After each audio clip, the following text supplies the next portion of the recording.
días a todos. Vamos a empezar con la sesión del centenario del día de hoy. Yo soy Abel Andrés, del Servicio de Cardiología, y os voy a hablar del manejo perioperatorio de antiagregantes. Es un tema relevante porque veréis, 1/3 de los adultos mayores de 40 años en Estados Unidos toman aspirina. En Europa, hasta 2 millones de pacientes al año precisan doble antiagregación. Y visto desde otro punto de vista, hasta un 40% de los pacientes que se van a operar por cualquier motivo toman aspirina. Y bueno, pues otro dato importante es que después del implante de un stent coronario, por el tipo de pacientes, mayores y demás, entre un 5 y un 15% de pacientes van a necesitar algún procedimiento intervencionista. Siguiendo con el contexto del problema, tenéis que, como todos sabéis, el perioperatorio, y cuanto más grande sea la intervención o la cirugía, mayor será este efecto, supone un estado protrombótico y aumenta la tasa de eventos isquémicos, trombóticos, al suspender los antiagregantes en un paciente que los tenga ya pautados. Existe evidencia controvertida a lo largo de décadas del riesgo hemorrágico que dan los diferentes antiagregantes, y aunque es evidente que aumentan el riesgo y de sangrado. Y bueno, también el intervencionismo coronario y los nuevos stents cada vez precisan de periodos de doble antiagregación más cortos. Por lo tanto, tenemos un dilema entre el riesgo hemorrágico y el riesgo trombótico en estas circunstancias, cuando un paciente se va a operar. Y entonces, cuando un paciente con antiagregación se va a operar, se va a intervenir, tenemos que valorar estos dos riesgos. El riesgo trombótico que tiene el paciente y el riesgo que tendría suspendiendo los antiagregantes, y el riesgo hemorrágico que conceden esos antiagregantes para el paciente. Y en relación a ese balance riesgo trombótico hemorrágico, tomar la decisión de qué hacer con esos fármacos. Vamos a hablar muy brevemente de los fármacos antiagregantes al principio de mi presentación. También hablaré brevemente de las pautas actuales de doble antiagregación. Y bueno, pues el núcleo de la presentación, lo más importante es hablar de ese balance de riesgo trombótico y hemorrágico que está actualmente, bueno, pues tenemos protocolos en los centros hospitalarios, pero se ha facilitado recientemente, en los últimos años bastantes, en relación a la publicación de una herramienta de cálculo de balance de riesgo trombótico hemorrágico que muchos de vosotros ya estaréis utilizando, pero que también difundiré aquí para aquellos que no lo conozcan, porque realmente es muy útil. Y bueno, haremos unas recomendaciones finales. La fisiología plaquetar es francamente muy complicada, como os puede hacer tener una idea esta diapositiva, aunque bueno, pues la plaqueta tiene varios receptores y normalmente está en reposo, se activa en relación a lesión vascular y una vez que está activada favorece la agregación plaquetar y la formación del trombo. Las vías principales de antiagregación plaquetar son la clásica COX-1, bueno, pues que es el mecanismo por el que actúa la aspirina, inhibe la formación de tromboxano. El receptor P2 y 12, que es por donde actúan el clopidogrel, prasugrel, ticagrelor y cangrelor. El inhibidor PDI, que como el dipiridamol y cilostazol, principalmente utilizados en enfermedad arterial periférica. Y la glicoproteína 2B3A, que es la que media la agregación final entre las plaquetas. Entonces, los inhibidores de este receptor son los antiagregantes más potentes que tenemos en el mercado y son el tirofiban o el eptifibatide. El aptisimab, el Reopro, está retirado del mercado. Estos fármacos son antiagregantes potentes intravenosos o son analtirofiban de las terapias puente de algunos pacientes que luego hablaremos. Bueno, por resumir mucho, las principales indicaciones de antiagregación son la cardiopatía isquémica, la enfermedad coronaria. Cuando esta enfermedad es estable, normalmente tratamos al paciente en monoterapia, clásicamente con aspirina a dosis bajas, 100 miligramos, o también con clopidogrel en pacientes alérgicos, como alternativa en pacientes de mayor riesgo. En el escenario del síndrome coronario agudo, el infarto, o cuando se implantan stents coronarios es cuando pautamos doble anteagregación durante un periodo que hoy en día se ha ido reduciendo hasta que en muchos pacientes en enfermedad coronaria estable que se les pone un stent, este periodo de doble anteagregación está acortado a 6 meses. Hoy en día, después de un síndrome coronario agudo, seguimos manteniendo la doble anteagregación como periodo genérico 12 meses. Este escenario, el de los enfermos coronarios después de un infarto o después de un implante de un stent, supone la inmensa mayoría de pacientes que toman doble anteagregación. Existen otras indicaciones fuera de la cardiología de doble anteagregación, pero realmente la mayoría de los pacientes que toman doble anteagregación van a ser este tipo de pacientes.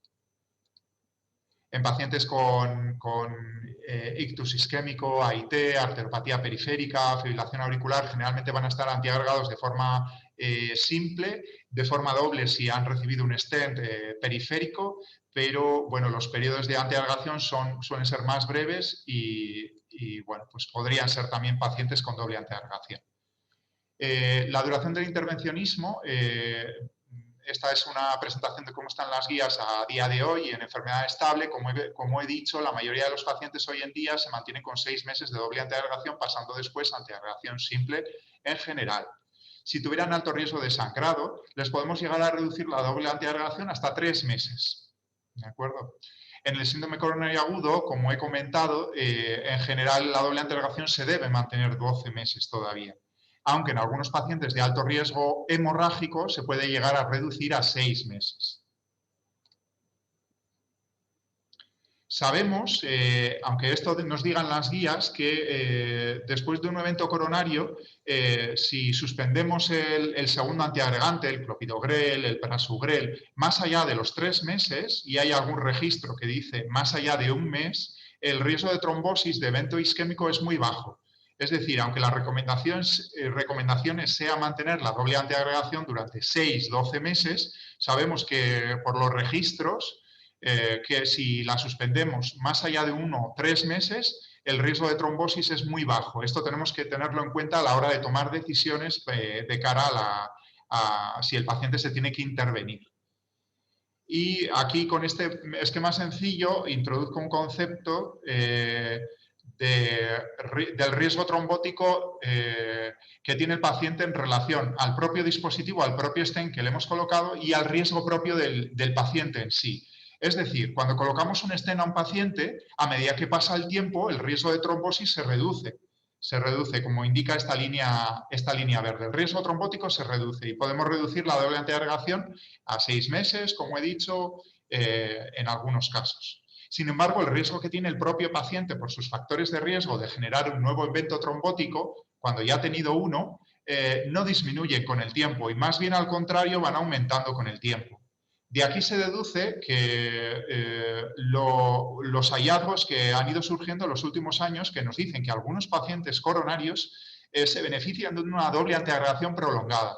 Y es en relación a este riesgo. Algunos pacientes que tienen muchos stents, que han tenido un intervencionismo coronario muy complejo, que han tenido trombosis de stent, o aquellos pacientes con muchos factores de riesgo, como son diabetes, enfermedad coronaria multivaso, enfermedad polivascular, aquellos pacientes que tienen enfermedad coronaria, carotidia, arterial periférica en extremidades inferiores, que tienen insuficiencia renal o que tienen enfermedad vascular muy prematura, estos pacientes se pueden llegar a beneficiar de doble antiagregación más prolongada, siempre que hayan tenido, me estoy refiriendo a aquellos pacientes que han tenido ya un evento cardiovascular, un infarto. Por eso veréis, aunque son pocos todavía, algunos pacientes que se les puso el stent o que tuvieron el infarto hace más de 1 año o 2 y siguen con doble antiagregación. Y ya vamos al centro de la presentación, que es presentaros el documento de consenso que se publicó en la Revista Española de Cardiología en 2018 y que ha generado la aplicación de móviles y de dispositivos QX-app, que muchos de vosotros conoceréis y algunos estaréis usando. Fue un documento importante porque fue consensuado con sociedades científicas del país de múltiples niveles. Todas las sociedades quirúrgicas, de urgencias, la Sociedad Española de Cardiología, de cirugía torácica, de digestivo, de múltiples especialidades. Y esto le da la fuerza de la evidencia de que están bien validados los riesgos hemorrágicos que suponen cada cirugía, validado por su propia sociedad científica, y los riesgos trombóticos que suponen cada circunstancia pues cardiológica, neurológica, vascular, por su sociedad científica correspondiente. Hay otros documentos de sociedades de anestesia y se van publicando consensos repetidos, pero el consenso que os quiero presentar es el de las múltiples sociedades que os he dicho que se publicó en el 2018. Básicamente todos los documentos se parecen bastante y pasan por hacer una valoración escalonada del riesgo trombótico y hemorrágico, hacer un balance de estos dos riesgos y emitir una decisión de qué hacer con los fármacos antiagregantes. Este consenso, que sepáis que estudia tanto los fármacos antiagregantes como anticoagulantes. Sin embargo, hoy yo me voy a centrar exclusivamente en los fármacos antiagregantes, pero también recoge ese otro aspecto. ¿Y qué dice en relación a la valoración del riesgo trombótico? Los pacientes que toman antiagregantes, ¿qué tenemos que mirar cuando se les programa una cirugía? Tenemos que mirar el tiempo del evento cardiovascular, del evento trombótico, cuánto ha pasado. Es decir, no es lo mismo que si le vamos a operar a un enfermo haya tenido un infarto hace 3 meses que hace 5 años. ¿De acuerdo? La diferencia respecto al riesgo trombótico aumenta bastante en cuanto se acerca al evento trombótico. Y en los últimos 6 meses, por ejemplo, si ha tenido un infarto en los últimos 6 meses, se considera de alto riesgo trombótico. Sin embargo, si ha pasado un año, es moderado, y si ha pasado 5, el riesgo pues ya no es tan alto. El tipo de evento. No es lo mismo haber tenido un infarto con un stent que de haber tenido un infarto y haber recibido 5 stents, o, bueno, las características clínicas del paciente. Me refiero a si ha tenido múltiples eventos cardiovasculares, qué tratamiento se le hizo, si fue una cirugía o fueron stents, el tipo de antiagregación y la duración que se le pautó en su momento. Y, bueno, lo siguiente es el riesgo hemorrágico. El riesgo hemorrágico tiene como 2 vertientes, también el trombótico, pero el hemorrágico es mucho más claro. Los 2 aspectos fundamentales son los factores relacionados con el propio procedimiento, y aquí los especialistas que van a hacer la intervención son los que más saben los riesgos hemorrágicos. Para facilitarnos esta valoración, las sociedades quirúrgicas, vamos a decir, o intervencionistas, han hecho una clasificación de todos los procedimientos y cirugías en riesgo hemorrágico alto, medio y bajo, que está validado, como digo, por esas sociedades. Y bueno, pues por un lado está el factor relacionado con el procedimiento intervencionista, y por otro lado lo relacionado con el propio paciente.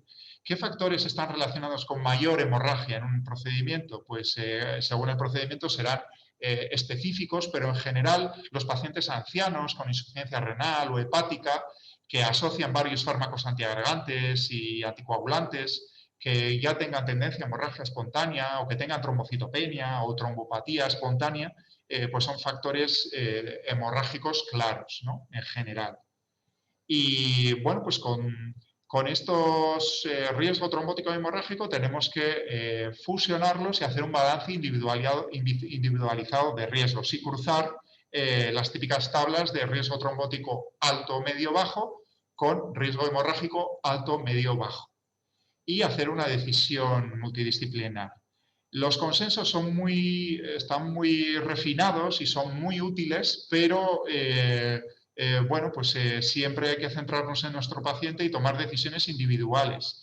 Los consensos nos lo facilitan mucho, pero bueno, en pacientes complejos, sobre todo cuando los riesgos trombóticos y o hemorrágicos sean elevados, bueno, pues hay que ser muy cuidadoso con la decisión final de suspender o no suspender los fármacos, ¿no? Entonces, en cuanto al riesgo trombótico, el riesgo isquémico, ¿qué nos dicen los consensos más actuales? Después de un infarto, un síndrome coronario agudo, consideramos riesgo alto si han pasado menos de 6 meses, desde el evento isquémico hasta el momento de la cirugía. En este caso, consideramos que es un riesgo trombótico alto. Entre los 6 y 12 meses es un riesgo moderado y si ha pasado ya más de 12 meses lo consideramos bajo. Se hacen salvedades, claro, no todos los pacientes son iguales. Y bueno, pues hay factores de riesgo que consideramos que asocian mayor riesgo trombótico, como son tener un ictus, un AIT previo, ser diabético, tener insuficiencia renal, que el intervencionismo percutáneo haya sido complejo, con múltiples stents, bifurcaciones, tronco coronario, consideraciones técnicas, vamos a decir. Y en esos casos hay que considerar que todo lo que sea que haya pasado menos de un año del infarto sea un riesgo trombótico elevado. En enfermedad coronaria estable, es decir, un paciente con una angina de esfuerzo que se pone un stent, los periodos de riesgo elevado son menores. Es decir, si ponemos a un stent a un paciente por una angina de esfuerzo que no haya tenido un infarto y han pasado 6 meses más de 6 meses desde ese implante de stent, el riesgo trombótico del paciente lo consideramos bajo. Entre 3 y 6 meses moderado y menos de 3 meses alto. También aquí los factores de riesgo asociados a mayor trombosis también reclasifican al paciente con unos periodos ventana más conservadores.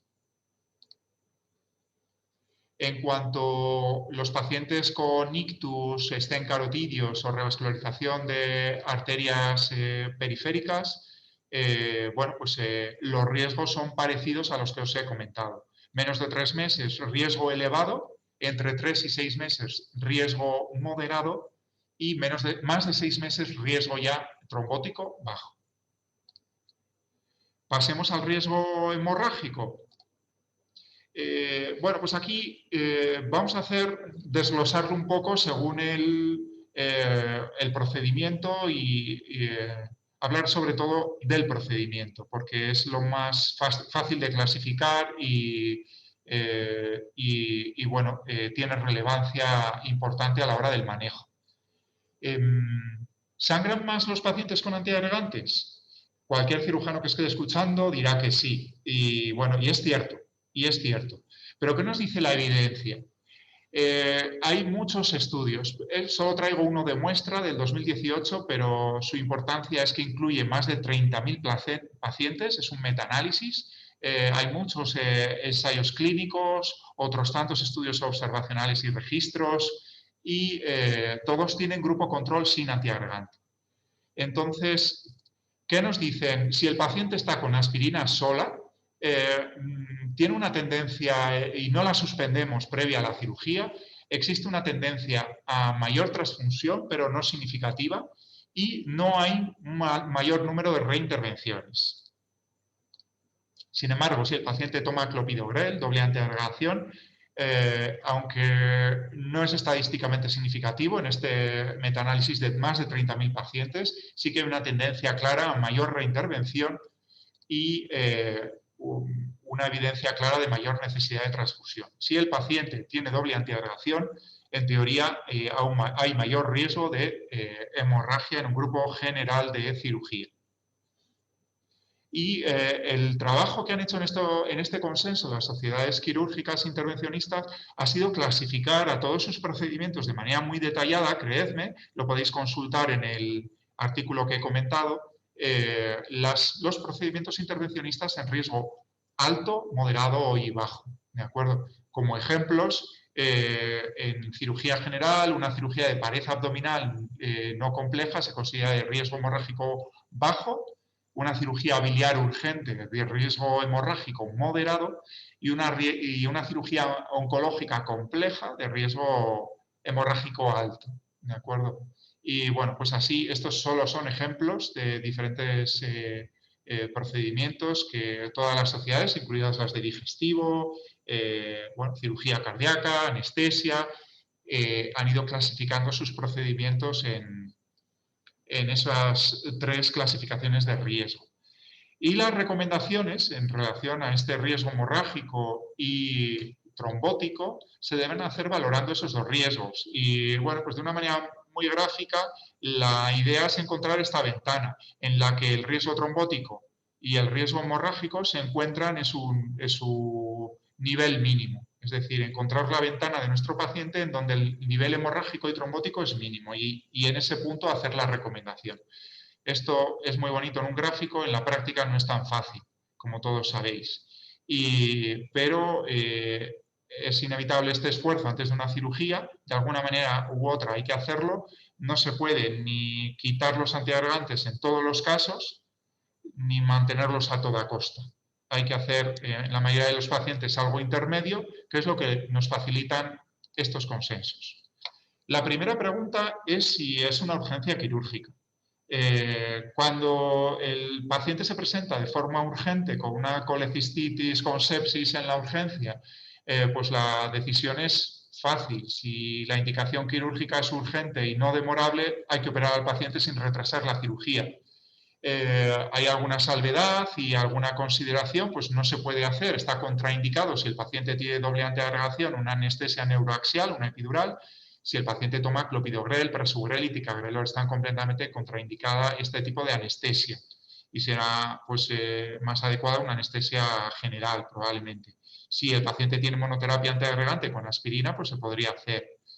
No es necesaria la transfusión de plaquetas en los pacientes que toman plaquetas, que toman antiagregantes de manera profiláctica y solo si hay sangrado, ¿de acuerdo? La segunda pregunta es si el paciente toma antiagregantes en prevención primaria, es decir, nunca ha tenido un evento trombótico. Esto es una indicación controvertida y hoy muy pocos pacientes deberían tomar esta antiagregación, pero si la toman se puede suspender, ¿de acuerdo? Si toman en prevención primaria se podría suspender antes de la intervención el antiagregante. Y bueno, si los pacientes toman clopidogrel, habría que suspenderla 5 días antes, prasugrel 7 días antes y ticagrelor 3 días antes. En este caso, si los pacientes tomaran monoterapia antiagregante con estos fármacos, existe la posibilidad de cambiarlo por aspirina y que el paciente vaya a la intervención con aspirina, una vez suspendidos estos otros antiagregantes que sí que aumentan el riesgo de sangrado, y operar al paciente con aspirina si así se considera necesario por el servicio que indicó esta antiagregación. Y aquellos pacientes que toman doble antiagregación, que serán mayoritariamente pacientes coronarios, aunque también habrá pacientes con ictus o pacientes con stents carotidios o stents en arterias ilíacas o femorales recientes, son los pacientes bueno, más complejos desde el punto de vista de la decisión de si suspender o no suspender estos fármacos antes del procedimiento. Entonces, escalonadamente, habrá que valorar, como he dicho antes, el riesgo trombótico. Si nuestro paciente toma doble antiagregación y tiene un riesgo trombótico bajo, la siguiente pregunta es valorar qué riesgo hemorrágico tiene según el tipo de cirugía y el tipo de paciente que sea. Y si el riesgo hemorrágico es bajo, por ejemplo, una cirugía de pared abdominal no compleja, se podría mantener la aspirina y suspender el segundo antiagregante. Digo esto porque el riesgo trombótico es bajo, es decir, ha pasado más de un año del evento coronario, por ejemplo. Si en este paciente que tiene un infarto de 2 años de evolución, pero sigue tomando doble antiagregación por los factores que he dicho antes, pero su riesgo hemorrágico es alto, bueno, pues también se mantiene la aspirina y habría que suspender el segundo antiagregante.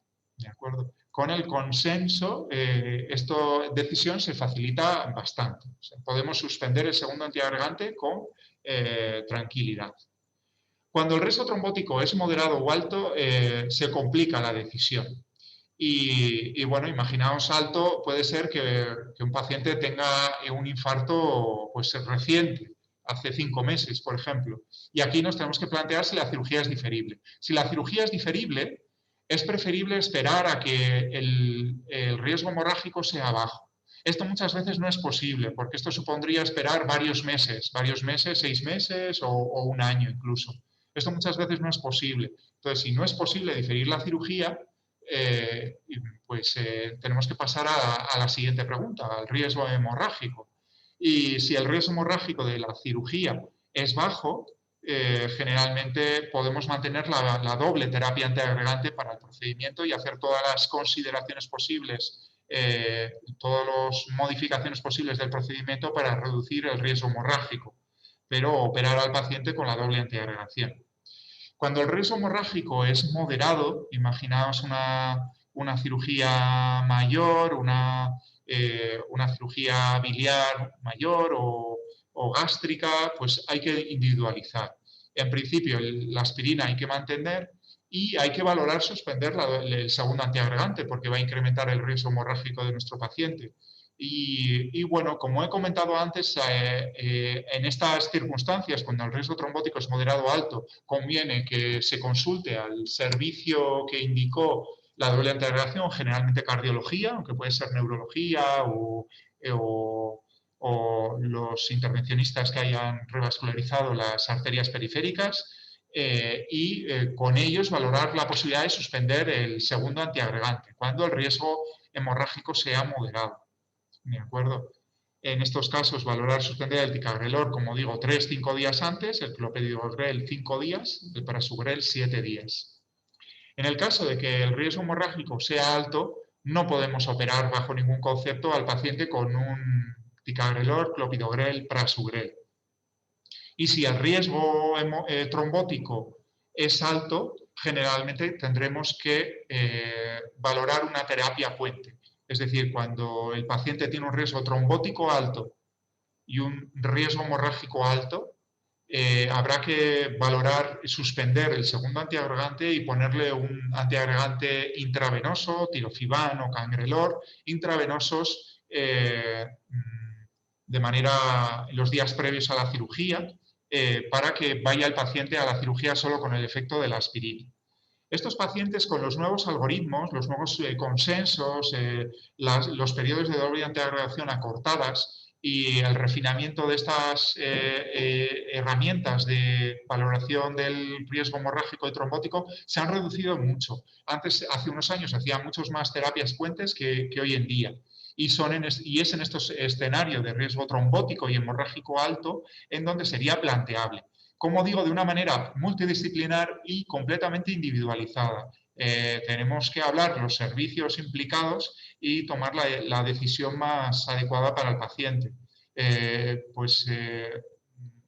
Hay que tomar así las decisiones, no hay otra manera. Recordando que es en el periodo del primer mes después del evento coronario, el evento trombótico, en donde el riesgo de suspender la doble antiagregación es máximo. Y bueno, si nos ponemos muy estrictos, es en este periodo de un mes donde el riesgo trombótico es realmente inasumible suspender el segundo antiagregante. Fuera de ello, se puede individualizar y en algunos casos, muchos casos, me atrevería a decir, se puede llegar a suspender.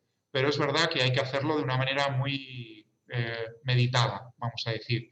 ¿Y qué es la terapia puente?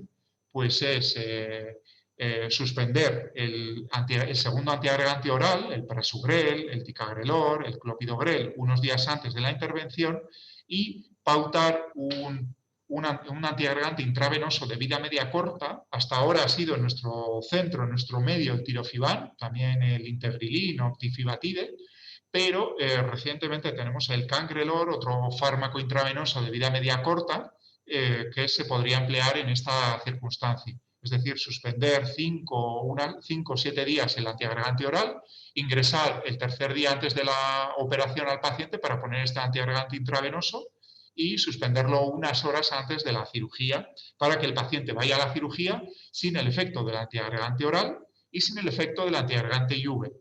Y que lo que pasa que solo con unas horas sin ese efecto del antiagregante IUV, por lo que el riesgo trombótico se reduce y bueno, pues se optimiza el riesgo hemorrágico y trombótico. Después de la intervención, según como bueno, pues, sea la evolución en las primeras horas, 24 horas, se puede reintroducir el segundo antiagregante si no ha habido sangrados, hemorragias, amenizaciones, generalmente a las 24 o 48 horas. Esto ya es más variable según la evolución del paciente, claro. Y bueno, ante una cirugía urgente, hay una serie de recomendaciones que se pueden tener en cuenta en aquellos pacientes que tienen doble antiagregación y que, como he dicho, no se justifica retrasar el procedimiento. Ya he hablado de la anestesia neuroaxial, que no se puede hacer con los inhibidores P2 y 12, que no es necesario administrar hemoderivados concentrados de plaquetas de forma profiláctica, salvo que haya hemorragia, y que sí que hay que reservar plaquetas en el banco de sangre. Hay que, bueno, el cirujano, el intervencionista lo debe saber y optimizar la técnica quirúrgica para que sea lo más hemostática posible, asegurar la normotermia, corregir la anemia y si hay hemorragia grave, pues hacer hemostasia quirúrgica, transfundir plaquetas y transfundir hemoderivados. Y reiniciar el tratamiento antiagregante, especialmente en los pacientes de alto riesgo trombótico, lo antes posible, generalmente a las 24 horas. Normalmente se puede hacer sin dosis de carga, salvo que el riesgo trombótico sea muy elevado. Y bueno, sabed que cuando la vía oral no está disponible, tenemos la posibilidad de aspirina intravenosa. Y bueno, pues todo esto que yo he comentado, bueno, no tenemos que consultar un algoritmo complicado porque está resumido en una aplicación para los principales dispositivos móviles, en la web también, que es la QXAPP, de acceso libre y que os recomiendo que os las descarguéis o la consultéis si tenéis pacientes que con, bueno, si hacéis procedimientos intervencionistas porque simplifica bastante la toma de decisiones y aunque consultéis interconsultéis a anestesia o a cardiología o a neurología o a vascular, pues os da una idea de qué hacer, qué es lo más correcto en cada caso. La primera pregunta que nos hace, ¿qué tratamiento tiene el paciente? Como he dicho, incluye los pacientes con tratamiento anticoagulante y antiagregante y simplemente clicamos qué fármacos toma nuestro paciente. La siguiente pregunta es si es una cirugía urgente o no lo es. Y la siguiente pregunta que nos hace es qué cirugía o qué procedimiento se le va a hacer al paciente. Si es una anestesia epidural, si es una cirugía torácica, si es una biopsia pulmonar, si es una colonoscopia con biopsia, y están detalladas, ¿de acuerdo? Están detalladas cada uno de los procedimientos, nos dice cómo es el riesgo hemorrágico de ese procedimiento, alto, moderado o bajo. Nos resume en la siguiente pantalla todos los clics que hemos hecho hasta ahora. Nos hace una pregunta de si la antiagregación que toma el paciente es en prevención primaria. Prevención primaria significa que el paciente no ha tenido un evento trombótico, es decir, tiene aspirina porque tiene muchos factores cardiovasculares o aterosclerosis en pruebas de imagen, pero no ha tenido un infarto, no ha tenido un intervencionismo vascular, no ha tenido ningún evento clínico o un stent, por ejemplo.